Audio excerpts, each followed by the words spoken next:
नमस्कार, आप देख रहे हैं न्यूज नेशन। आपके साथ में लक्ष्मी उपाध्याय। आज बात होगी मिडिल ईस्ट में बदलते हालातों की। दरअसल देखिए, 9 दिन कंप्लीट हो गए थे और हर किसी के जहन में पहले दिन से इजराइल और ईरान की जंग को लेकर यह सवाल आ रहा था कि क्या इसमें अमेरिका एंट्री कर सकता है। और अमेरिकी राष्ट्रपति डोनाल्ड ट्रंप की ओर से जिस तरीके के संकेत दिए जा रहे थे, उससे यह आशंकाओं को बल मिल रहा था कि ट्रंप बहुत जल्द इस जंग में सीधे तौर पर इन्वॉल्व हो सकते हैं, यानी अमेरिका का रोल सीधे हो सकता है। और हुआ भी यही। आज सुबह अमेरिका की ओर से वो परमाणु साइट ईरान की, जिसको लेकर लगातार समझौते के लिए अमेरिका ईरान को समझा रहा था, दबाव बना रहा था, जिनको लेकर इजराइल भी लगातार कह रहा था कि ये सिर्फ इजराइल के लिए खतरा नहीं है, बल्कि अमेरिका के लिए भी है और दुनिया के तमाम देशों के लिए ये बहुत बड़ा खतरा होगा अगर ईरान परमाणु क्षमता विकसित कर लेता है, परमाणु हथियार संपन्न देश बन जाता है, तो इसका असर जो है वो बहुत खतरनाक होगा। लिहाजा उसको ये अनुमति नहीं दी जा सकती और अमेरिका की ओर से भी चेतावनी दी गई थी। लेकिन जब कूटनीति से बात नहीं बनी, उसके बाद अमेरिका को भी इस पूरे मसले में सीधे तौर पर कूदना पड़ा। कल रात का वो समय याद आता है जब 10 से 11 के बीच में खबर आई कि अमेरिका के V2 बॉम्बर ने उड़ान भरी। हालांकि उस वक्त अमेरिका की ओर से ये बयान जारी किया गया था कि अभी इस तरीके का उनको कोई आदेश नहीं है V2 बॉम्बर के इस्तेमाल का। लेकिन जो सुबह खबर आई उसने हर किसी को हैरान कर दिया कि जो आशंकाएं थी वो पूरी होती हुई नजर आई। अमेरिका ने 3 न्यूक्लियर साइट जो थी ईरान की, उन पर हमला किया, जिसमें सबसे अहम थी फोर्डो न्यूक्लियर साइट। उसके अलावा नतांज पर भी हमला किया और इसके अलावा इस्फहान पर भी हमला किया। ये वो न्यूक्लियर साइट थी जो ईरान के लिए बहुत महत्वपूर्ण थी। और इसके बाद सिर्फ इतना ही नहीं कि इस बात के कोई अंदेशे जताए जा रहे हो या संभावनाएं हो या सूत्रों के हवाले से खबर हो, खुद राष्ट्रपति ट्रंप ने आकर इस बात की पुष्टि की कि अमेरिका की ओर से ये हमले किए गए और उन्होंने अपनी सेना की इसको ताकत बताया, एक बड़ी उपलब्धि बताया। उन्होंने कहा कि हमने पूरी तरीके से परमाणु ठिकानों को तबाह कर दिया है, परमाणु साइट को तबाह कर दिया है। अब ऐसे में अगला कदम ईरान का क्या होगा? हालांकि ईरान की ओर से अमेरिका के हमले के बाद इजराइल में बड़े हमले किए गए हैं। अमेरिका को भी खास और सख्त चेतावनी ईरान की ओर से दी गई है। कहा गया है कि ऐसा जख्म अमेरिका को दिया जाएगा जो शायद अब तक नहीं मिला होगा। लेकिन अब सवाल यह है कि क्या इजराइल से टकराव के बाद अमेरिका से सीधे तौर पर टकराव की स्थिति में ईरान नजर आता है? क्या ईरान इस स्थिति में है कि वो अमेरिका से सीधे टक्कर ले पाए? चूंकि राष्ट्रपति ट्रंप की ओर से साफ तौर पर यह कहा गया है कि अब शांति की वार्ता को आगे बढ़ाना चाहिए, शांति की वार्ता के लिए टेबल पर आना चाहिए ईरान को। हमने बहुत सालों पीछे जो है वो कार्यक्रम, परमाणु कार्यक्रम जो ईरान का था, उसको कर दिया है। जेडी वेंस का बयान भी सामने आ गया है। उन्होंने कहा कि जो हमले हुए हैं अमेरिका की ओर से वो सटीक रहे हैं, सक्षम रहे हैं और जो लक्ष्य भेदना चाहिए था वो लक्ष्य हमने भेदा है। अब सवाल यह है कि आखिर वो इजराइल 9 दिनों में क्यों नहीं कर पाया जो अमेरिका ने सिर्फ 25 मिनट में कर दिया।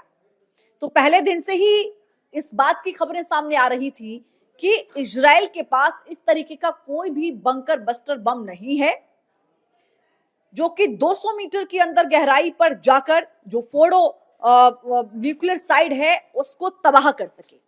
ये बंकर बस्टर बम सिर्फ और सिर्फ अमेरिका के पास है। ऐसे में अगर पूरी तरीके से ईरान के परमाणु कार्यक्रम को खत्म करना है, तबाह करना है उस साइट को, तो अमेरिका को इसमें उतरना ही पड़ेगा। और B2 बॉम्बर जिसका जिक्र हो रहा है, ये वही विमान थे जो बंकर बस्टर बम को ले जाने में सक्षम थे।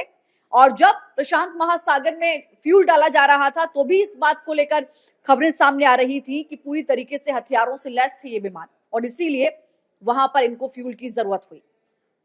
जब इन्होंने उड़ान भरी तो भारी भरकम हथियारों के साथ उड़ान भरी थी और बताया यह जा रहा है कि उन्हीं विमानों से हमला किया गया है। 7 B2 बॉम्बर का इस्तेमाल किया गया और 125 विमान इसमें शामिल थे इस पूरे मिडनाइट ऑपरेशन में जो अमेरिका की तरफ से ईरान में किया गया है।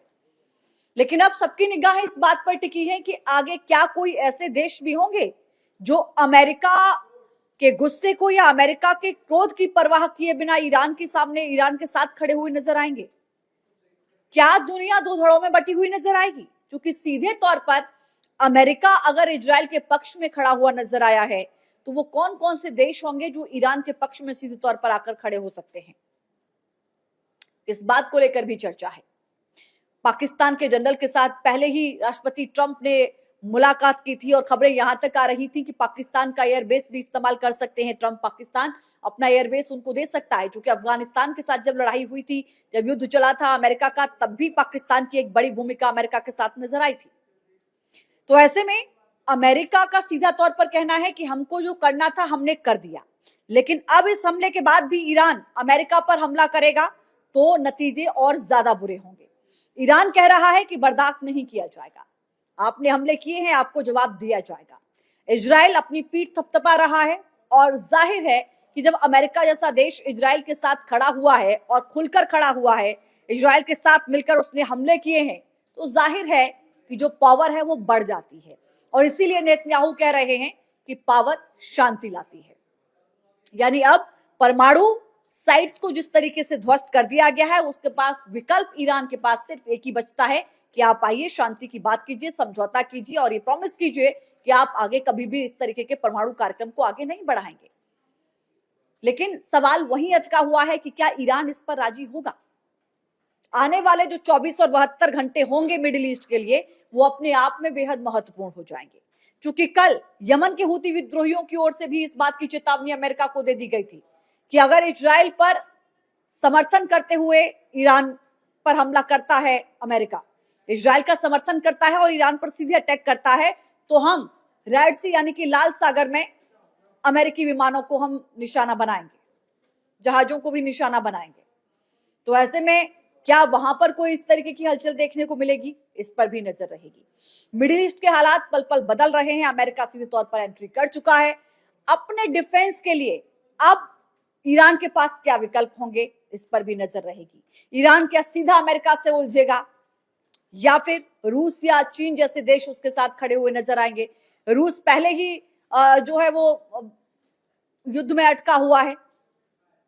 ऐसे में रूस के पास क्या ये विकल्प होगा कि रूस सीधे तौर पर ईरान के साथ खड़ा हो। तो क्या कुछ विकल्प ईरान के पास हैं और आगे अमेरिका क्या कुछ कदम उठा सकता है, इजराइल की भूमिका अब और क्या रहेगी। हालांकि इजराइल ईरान के वॉर जो है वो अभी भी जारी है। कई ऐसे सेंसिटिव जोन हैं जो ईरान में टारगेट किए जा रहे हैं इजराइल की ओर से। तो आने वाले वक्त में मिडिल ईस्ट की तस्वीर क्या होगी, इस पर रहेगी नजर। अमेरिका की सीधी एंट्री को आप कैसे देखते हैं इस युद्ध में, जरूर बताइएगा। नमस्कार।